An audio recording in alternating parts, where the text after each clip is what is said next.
Welcome to today's episode of Sassy Detectives. We're your hosts, Tori and Rae. We're here to talk about anything and everything Nancy Drew, and today we'll be talking about Season 1, Episode 2 of the Hardy Boys Nancy Drew mystery show, The Mystery of the Pirates Cove. Roll the intro!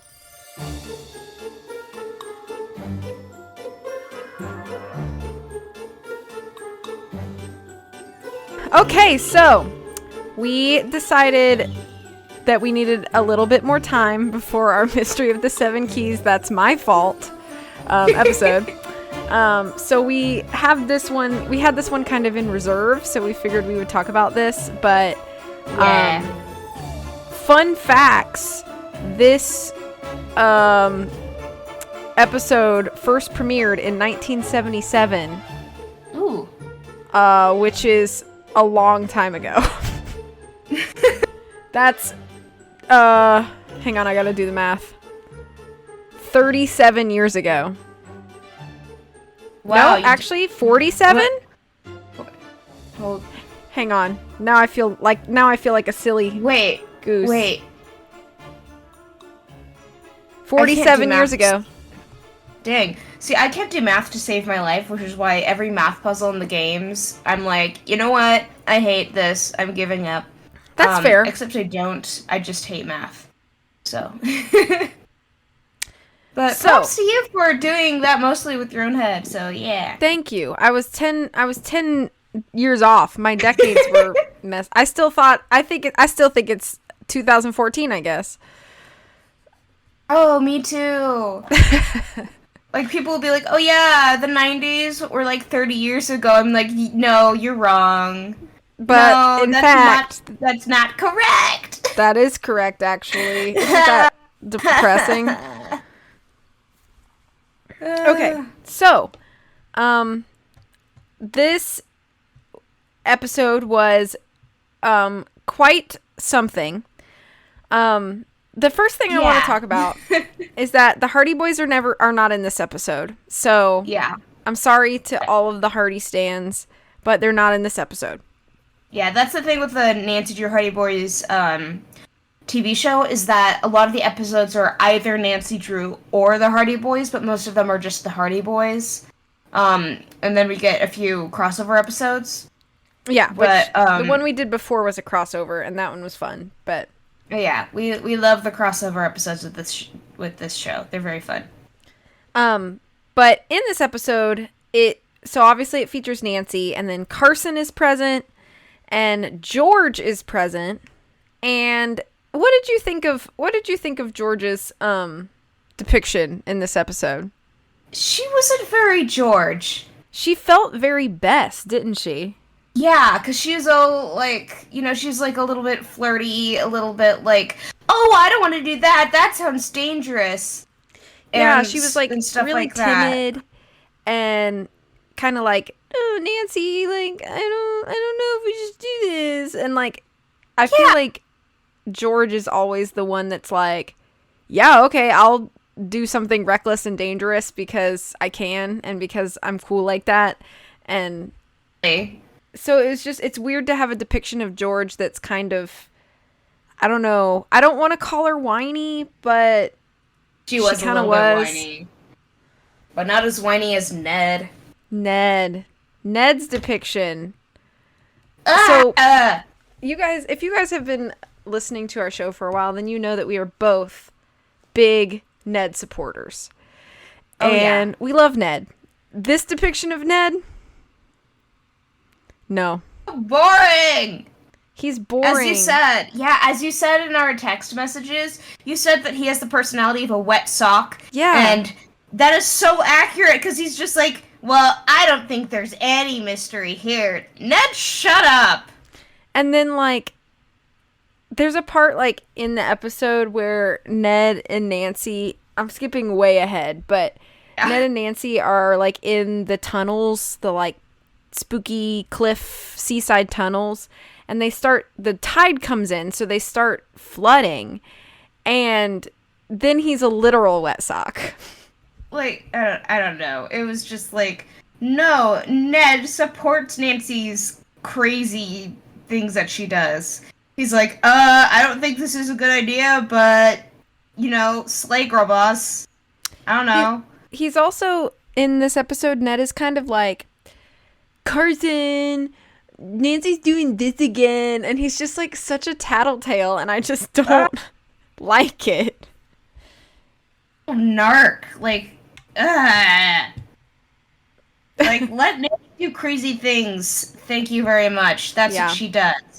She doesn't also, need a how do you man's feel about the permission. fact that Ned is like a paralegal that works for Carson?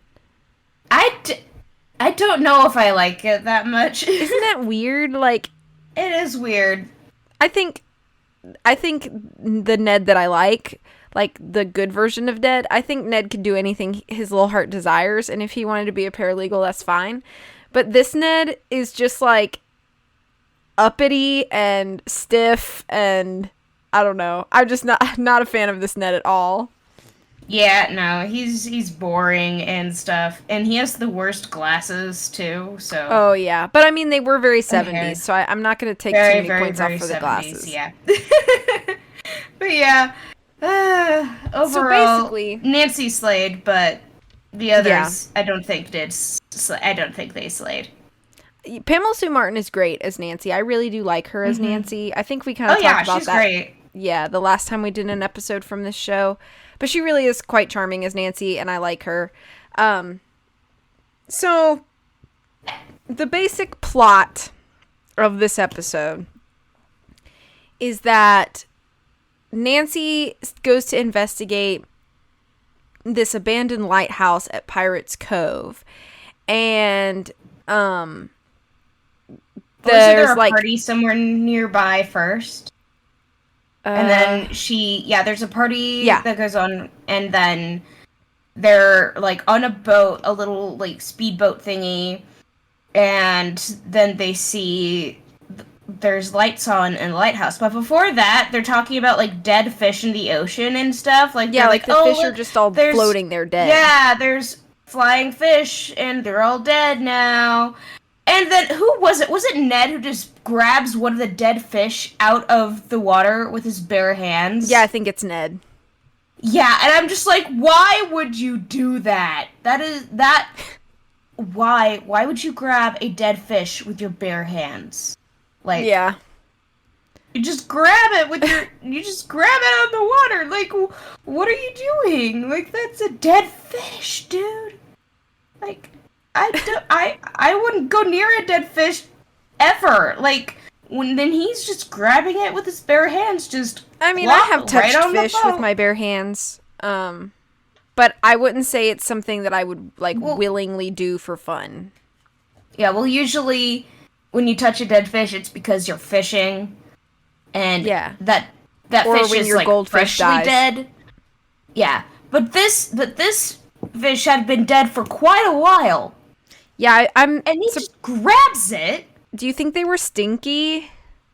Definitely. Fish stink in general. True. Dead fish stink even more. True. I live by a river, and let me tell you, when we find dead fish, it is stanky.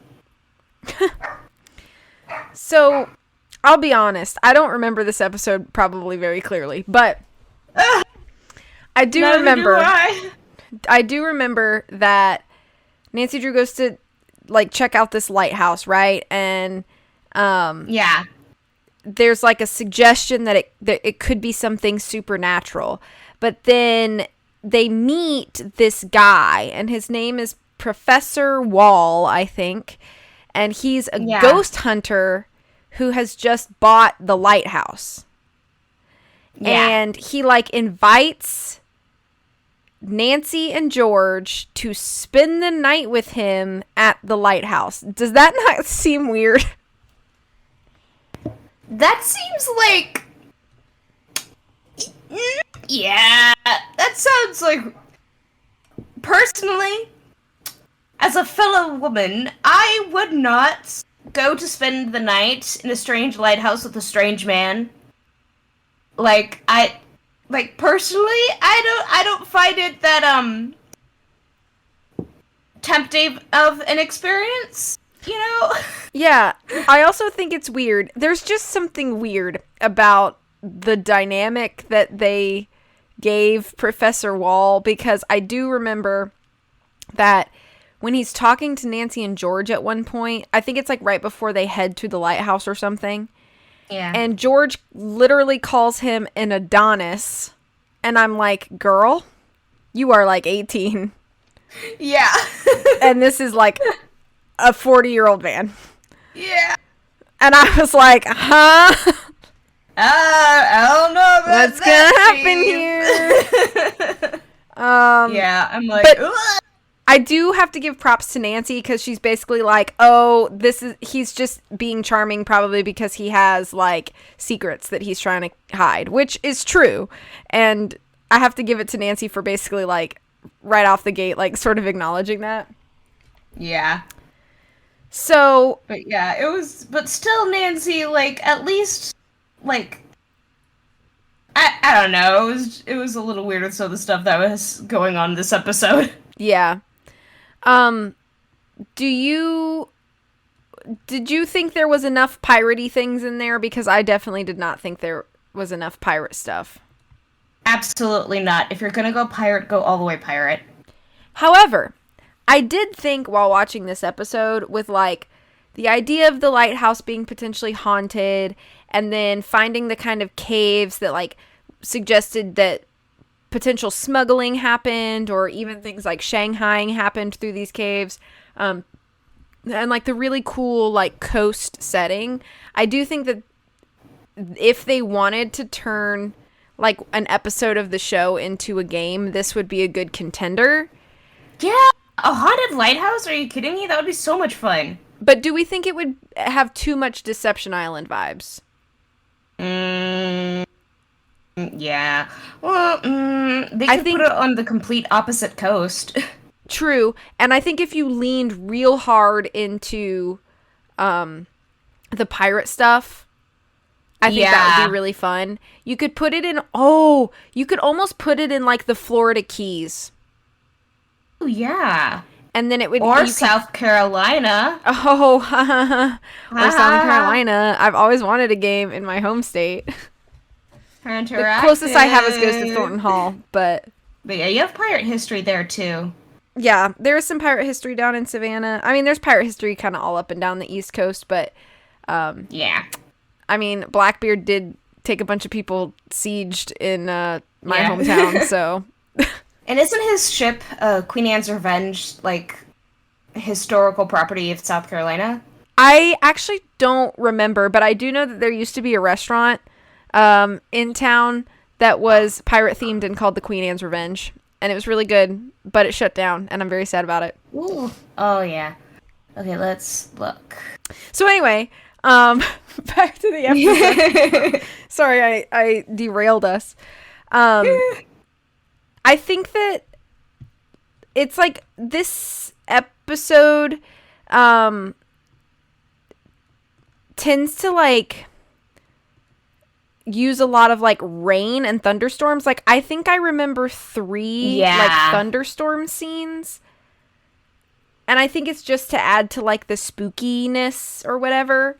Yeah, there's not a lot of like actual spooks. It's just like, oh, there's a bat. Oh, there's rain. Yeah. Stuff like that. Yeah, and it's pretty like 70s. It's very 70s. Which I think is fine. I remember okay, so did you think it was super weird that toward like the end when Nancy convinces Ned to go into these little smuggler tunnels with her, and the tide's coming in, and it starts to flood, and I already called Ned a wet sock, but the professor like knows they're going in there, and he goes into like another passage of the tunnels and like waits till they come through a door and then acts like he's surprised to see them and like helps them not drown basically, but they like don't even ask him how and why he's there. Yeah. Which if Nancy, like, this whole time has been like, he's hiding secrets, like, something's not right, I think that would be my first question is, like, how did you get down here and how did you know we were here? Yeah, exactly. But for some reason in the game, it's just like, oh, whatever, it's cool. The episode... Did we find the buried treasure? Which they do find treasure. They find, like, while it's flooding, Nancy finds, like, a chest of, like, doubloons or something, right? Yeah. You know. So anyway, yeah. So back to the plot, because we're getting very ahead into the plot. Sorry, I'm getting very ahead, because these are the parts that I remember. The middle parts are, like, all blurry to me. That's how I've realized that's how a lot of, like, these episodes are. It just kind of, like, towards the middle, it kind of goes into weird territory where you don't really know a ton of what's going on. Yeah. And sometimes you get more clues, but usually it's just the beginning and the end that are most memorable. Yeah. But yeah, so they go, so there's a party, and then they go on a boat, and they're in the water, and then they're like, oh, all these fish are dead, and Ned grabs one out, and, like, why would you touch it? But then, so they see lights on in the lighthouse, and they're like, oh, that's mysterious. Let's go and see who's in the lighthouse, because, you know, Nancy can't leave anything alone if it's got part of a mystery maybe involved, possibly she has to be over there. And so she and the others, I don't know who the guy is with them, because there's the guy driving the boat, there's George, Nancy, and Ned. I don't even know who that guy is. I don't remember his name. He doesn't really come up. He's just driving the boat. But, so they go to the lighthouse, and Nancy is like, wow, let's knock on the door. The door's locked. And so she's like, oh, there's nobody in here, but there was somebody in here. We all saw the light and stuff. And then they call a police officer, and they ask him if he can help out. And he's like, well, nobody's been in there. Nobody owns that thing. It's like, the door's locked. Kids, you're just gonna have to, like, you know, leave it alone. And, well, you know Nancy Drew, you know, if somebody tells her, stop messing with something, she is going to continue to mess with it. Because that's just how she is. Yeah. And so... Can't leave anything alone. Yeah, and so then Ned talks to Carson about it, and Carson's like, wow, of course Nancy's doing this. I forgot what else he says, but he's basically just acknowledging, yep, Nancy does that.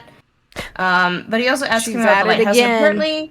Apparently Carson knows that there's somebody who bought the lighthouse lately, which is, you know, oh, wow, somebody bought it, so it's not completely abandoned. And then, trying to remember. Oh, yeah. And so at this time, meanwhile, Nancy and George are at the lighthouse.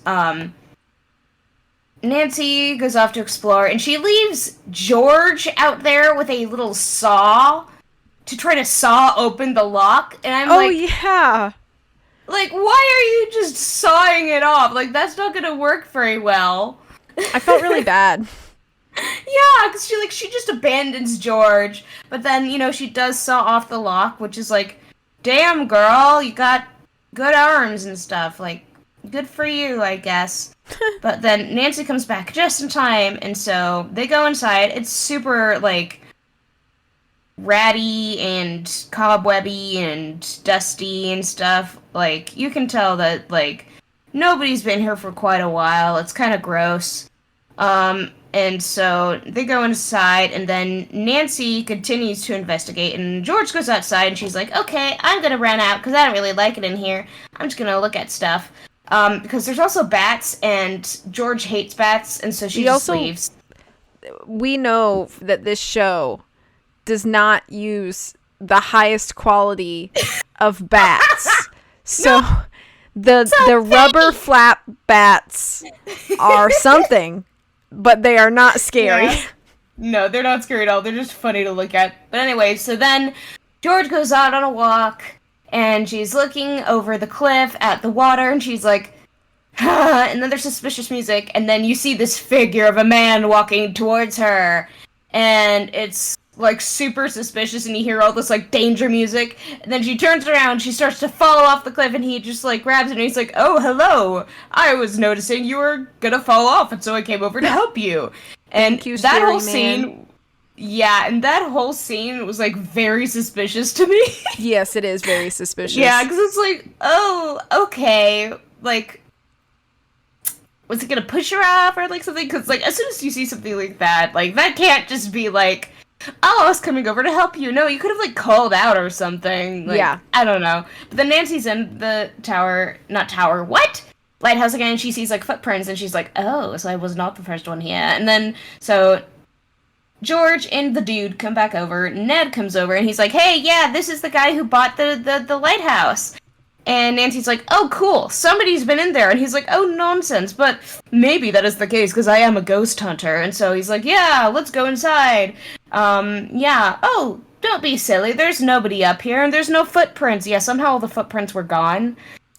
This was not explained. Yeah, you know what, I didn't not explained think about that, but yeah. You're right. Yeah, but then he takes them up there, and he's like, yeah, no, there's nobody up here. But I am a paranormal investigator, so, but yeah, and we do not trust him. Nancy doesn't trust him. Ned is annoying and boring about this, because he's like, well, I don't think there's any mystery. Shut up, Ned! I am not a Ned hater, unless it's this episode, and maybe other episodes. I just think he's so boring here. I don't like and this annoying. Ned. No, it's like, okay. Shut you up. Can dunk on him. Yeah, but then Nancy goes and she's at the ghost hunter dude lighthouse buyer person's house, and she's looking at his like books and stuff, and she finds clues. I do not know. I do not remember what clues they were. There's a lot of little clues in this. Yeah. I'm sorry, I don't remember so much. Yeah. And the whole thing with the reveal of what happens at the end of the mystery is so like convoluted to me. Yeah. And it has like nothing to do with like the initial premise of everything. But so like he shows them like a map for buried treasure that has something to do with the lighthouse, and that there's also maybe like ghosts involved and stuff, and so then that's when he invites them to the place, to the lighthouse at night. And you want to stay with me at my lighthouse? At night to do like ghost stuff, and I'm just like, that's so creepy. Like, did you not get the ick? Like, I mean, Nancy does acknowledge like this is probably not a good idea, but I'm gonna do it anyway because mystery, baby. Yeah. And I'm just like, oh, you really do have no sense of self-preservation. What if we didn't do this? Yeah, exactly. Then they talk, and then they start looking at the ghosty machines, and the ghosty machines are going wild and everything. And they're like, wow, this is so cool. And then Nancy just turns it all off, because it's not even, like, a real thing, it's just a recording. So she finds him out as being a fake ghost hunter, and she's like, are you kidding me, dude? Like, what's wrong with you? And he's like, well, I'm a treasure hunter, kind of. Like, you know, I'm looking for the treasure. The treasure. And... yeah, the treasure. And if I can find it in this thing, you know, that's fun, you know? And so he's looking for the treasure in the lighthouse, and so there's that. And then Nancy is like, okay, so somebody had to get in there without, you know, the door being bolted and everything. So let's see if we can find another way in. So they find this tunnel, in the cliff, and so they're going in. They find a little door, and so they open the door and stuff, and Ned is being boring. And Ned I remember they find a skeleton. Yeah. Ned, he gets super scared because there's a skeleton, and Nancy's like, are you kidding me, Ned? And he's like, oh! But, like, I feel like that is on brand for Ned no matter what, is that he is a little bit, like, when Nancy is fearless in the face of danger, he is not. So he actually has instincts of self-preservation, I feel. Nancy does not. Yeah, no. That's something that is consistent with every Nancy Drew canon, is that Nancy's like, I don't care if I die, I just want to solve the mystery. It's like, you know what, you go, girl, you do what you want to do. But anyway, so they're in the flooding tunnels, because it's high tide now. Yeah. And and now we're at that part where the dude With the metal door. was Yeah. yeah, where there's the metal door and he's just there and he knows they're in there and so he helps them out and he's like, but he like waits for them quite a bit. Really weird. Which is like really weird. He's like listening on the other side of the door to them struggling. Yeah, and there's not even like a reason for this in the plot. Like, he's just listening to them like this. And it's like, do you just want them to suffer? Like, yeah, I feel like he gets like a sick thrill from listening to them like panic or something. I don't know. Yeah, because like they're suffering in the tunnels, they're trying to get out, and he's just standing behind the door listening. I'm like, are you insane? But then they get out and they're like, oh, we found the treasure! It was under the lighthouse in the tunnels! Yay! Is this where like after this part and they get out and they're like fine, everything's okay? Is this the part where like George comes back from somewhere and she has like she found like the same book that the professor was using and she shows it to Nancy and the map is like completely different and they realize that he altered a bunch of crap? Yeah, so after they find the treasure, they take it back to like Carson's and stuff and he's like, yeah, this is cool treasure. And since you found it on the land of the lighthouse, you can legally own it. And then George comes back and she's like, hey, so, you know that map he had in his book? Well, yeah, it turns out that isn't the real map, but there's other maps, and where that treasure is supposed to be from. And so, apparently, he found that treasure somewhere where it wasn't, where he did not own the treasure, and so he basically kind of, like, stole it, and then hid it back underneath the lighthouse and everything. So that he could say... that it was his legally. Yeah, to say that it was his legally because he bought the lighthouse and stuff. Yeah. Which, like, you know, like, there are black markets for a reason, I guess. So, like... I guess. So, like, if you, like, want the money, I guess, I don't know. But then, like, Nancy confronts him, and he kind of, like, chases her very slowly, I guess, down to the water area, like, the edge of the cliff. And it's kind of, like, a very action-y chase because he just like follows Nancy and it's like no wonder that the police arrive in time. Y'all barely moved because it's so slow and it's so funny. But it is, you know, it is the 1970s, so I'll give them grace for this being the 70s. Yeah. But then, I do not remember what happened to him after that, other than getting arrested. So I think he just gets remember arrested. that the police say something about they have been like watching him for years, but never had enough like concrete evidence to like do anything. But they've been like sus about him forever, which I would have been good information, I think, for Nancy to know a while back. But okay, definitely.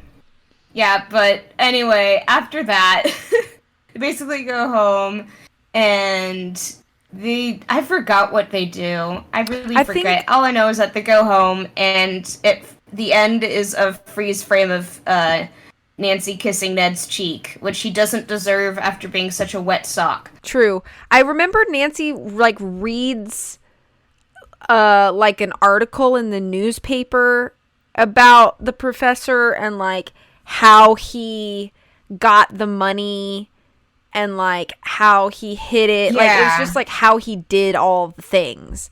Which because I know there's I think it's like a strange plot device to like use a news article in the plot to explain all of the threads that you didn't cover in the actual storytelling.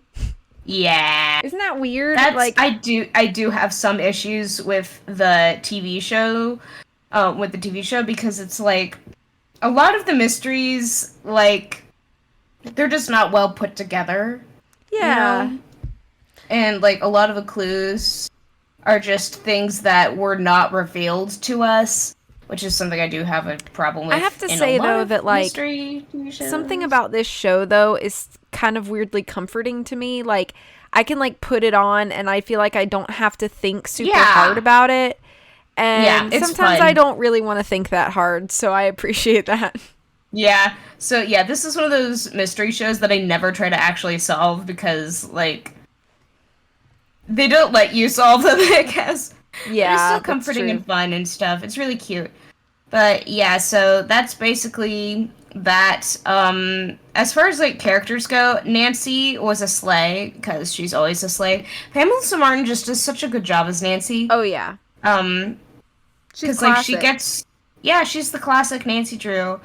Um, but the way they characterized George and Ned, just like I didn't like that as much, you know. I think Carson is And fine. I don't think. See, I'm used to the game's Carson, which is a golf ball, and so this one doesn't live up to my expectations. He's not golf ball enough for you. He's not a literal golf ball, so I don't know. Oh.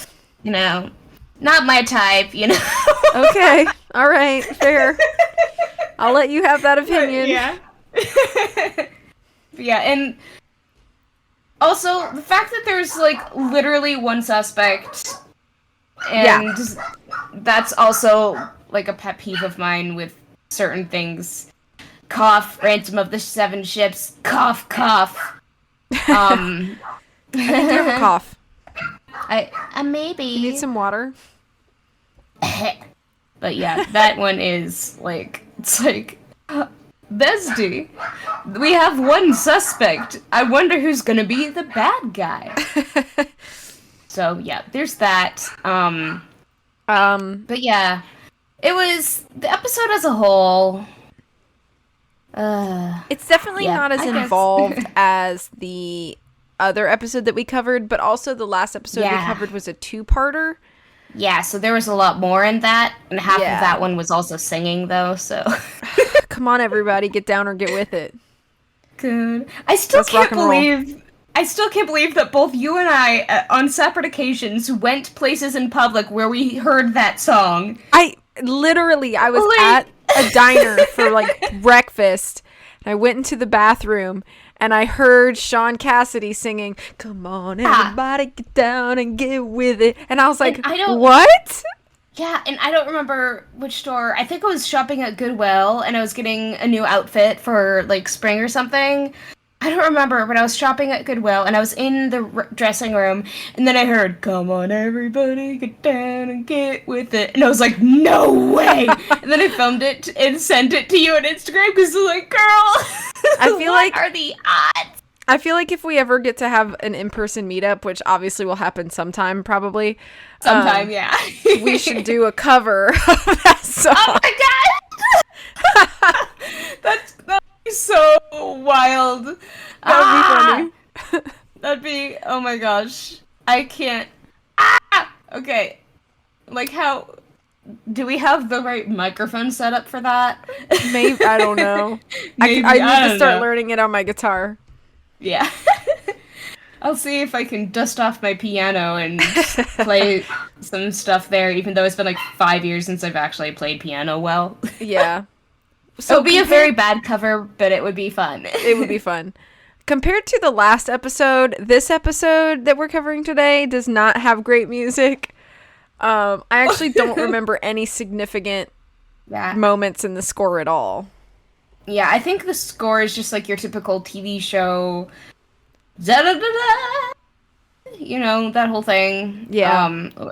But as usual, you know, we had the iconic opening intro. You know, that was basically the only thing I remembered, I guess. Yeah, me of too. The music. Because, yeah, the last time we had Joe Hardy, we had our lovely Sean Cassidy singing his little heart out. Yeah. But this time we have no singing characters, alas. Unless Ned over here wants to start breaking down and tap dancing, you know, that would make him a lot more entertaining. Yeah, I was gonna say, this Ned is not any sort of talented in that way. Right. The only entertaining thing that Ned did was scream when he saw the skeleton and picking up the dead fish, which I personally am like, Is that interesting or just like, why? yeah. My big question is why? So, yeah. I thought the setting was fine. I kind of talked about that.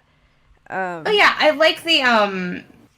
really liked the lighthouse setting. You know, you give me a lighthouse, I'm happy because lighthouses are objectively cool. You know, like if you don't like lighthouses, I'm sorry, you are boring. I'm also a little Perhaps bit as of a boring as sucker, Ned. admittedly, for like a stormy night, like a stormy, spooky night, you know? Well, yeah, like you know, I'm a little bit of a I'm a little bit soft for something like that. You know, Yeah. you're like here's a mystery with a storm in night. I'm like, oh, don't mind if I do. You know, it's just you know the vibes. I'm hoping we get another Nancy Drew game that does have storms and stuff because what was the last one we got that was stormy? The last what? I the last Nancy Drew game they got that was stormy. That we had a storm. Hmm. Um, I'm just thinking of there's the technically Crystal an ice Skull. storm in the beginning of Sea of Darkness, right? And I was thinking of the sandstorm in uh Tomb of the Lost Queen, yeah. which I've been I was gonna say replaying recently. oh, we should do an episode on that one soon. That would be fun. Yeah. But But okay, yeah. well, I knew this episode This is was a going to be short. shorter. Is there anything Yeah. else you have to say? Any other Ned thoughts? is boring. Ned is boring here. Yeah, Ned's boring. And he needs to not be boring.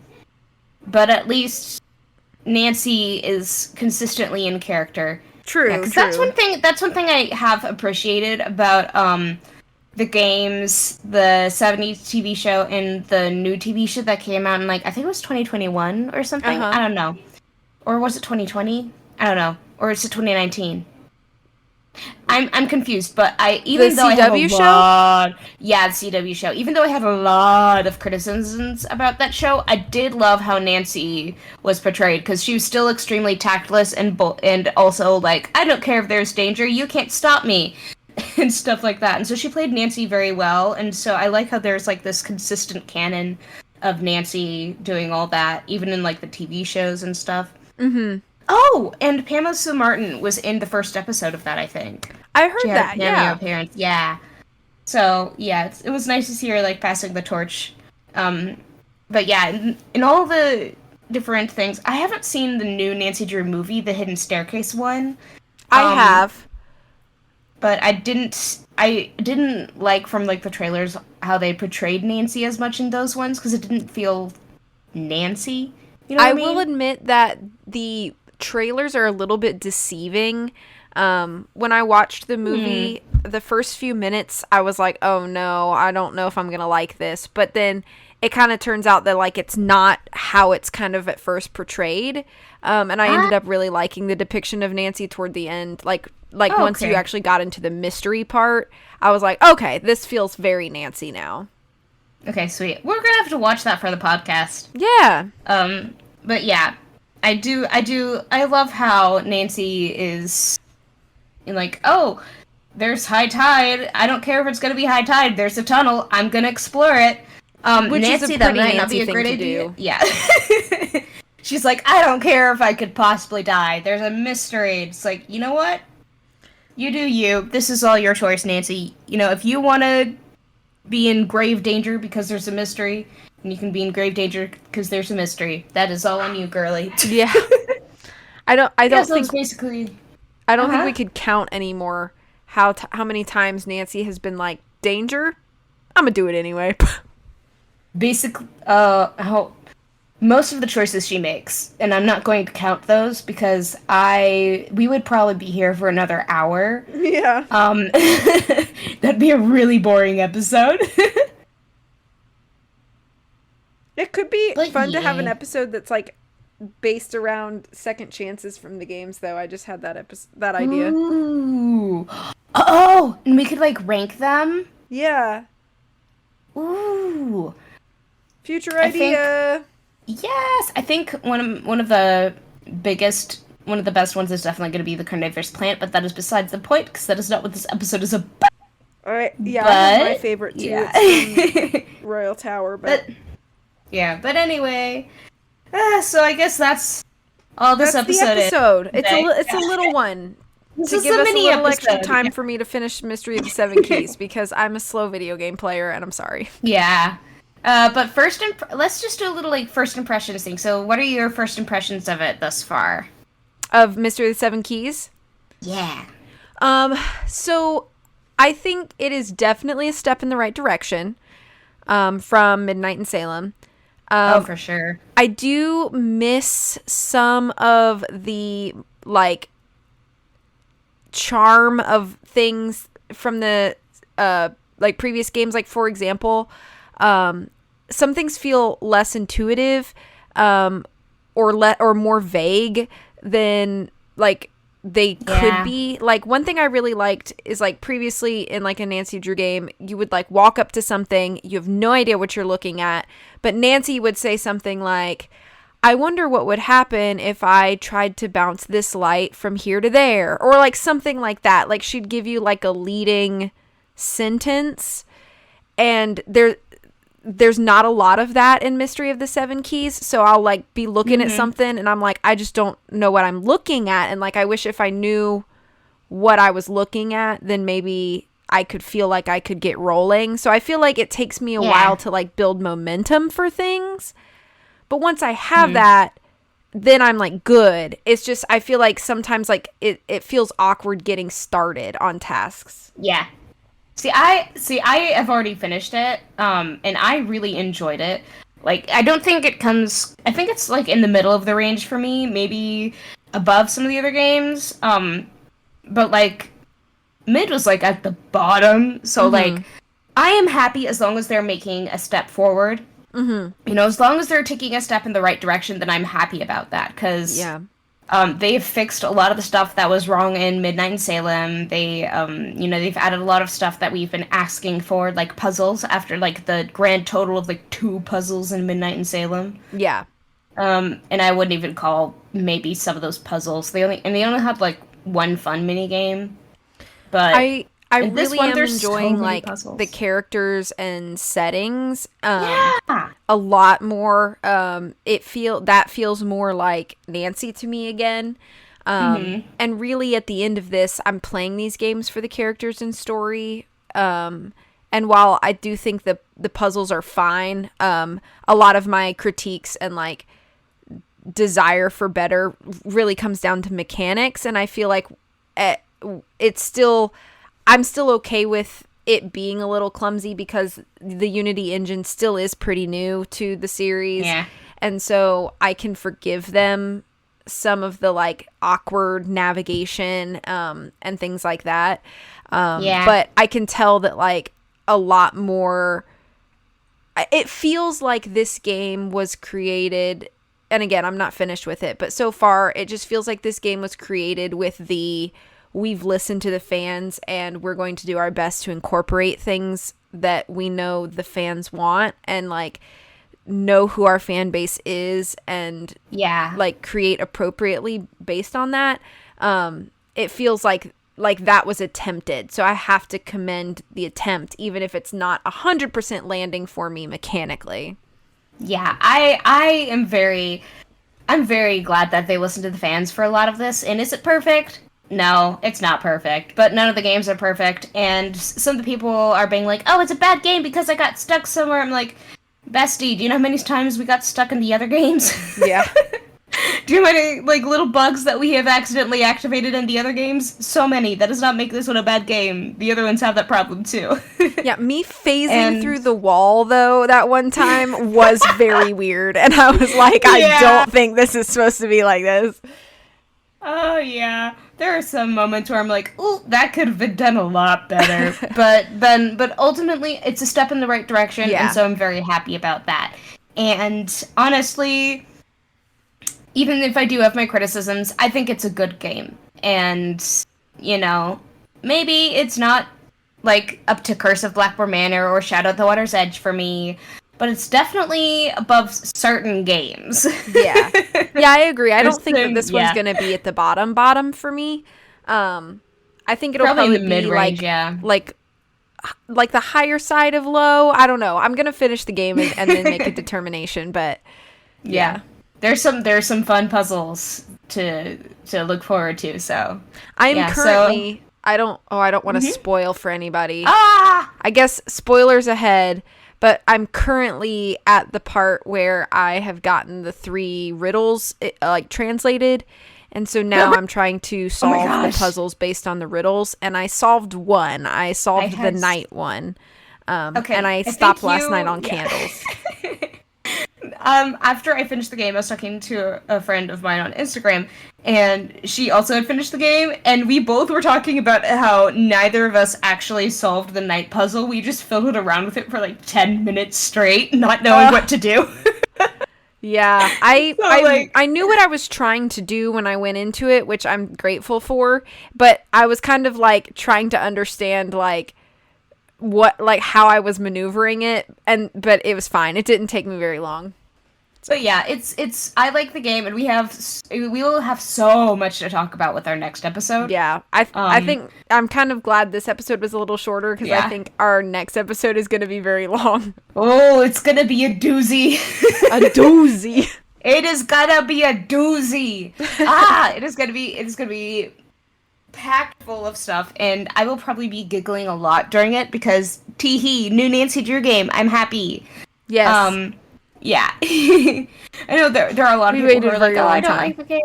I don't care. It's a new Nancy Drew game, and so I am happy, and I'm going to be about it. You know what I mean? Yeah, for sure. Yeah. So next week we have a big treat for y'all. If you have not played the game, skip that episode. Maybe skip our next episode, because it will be all spoilers. Yeah. Yeah. But yeah, so that's our episode for this week. Stay tuned for next week when we discuss that one. Follow us on Instagram, Tumblr, and subscribe on YouTube. Oh, and also follow us on Spotify, please. Yes. Also, when I upload all the episodes to Spotify, I always try to put like a little poll or Q&A and engage with us there because it's really fun to see answers come through. So yeah. What is it gonna be this time? Like, I don't know. I'll have to come up with something. I don't have anything currently planned. Would you, like Ned, grab a dead fish out of the ocean and touch it? I'll do that. That'll be the question then. Okay. Question designed by Rae. Yay! All right, everybody. Have a great time or great day, and thanks again for listening. Stay sleuthy. Stay sleuthy. Bye.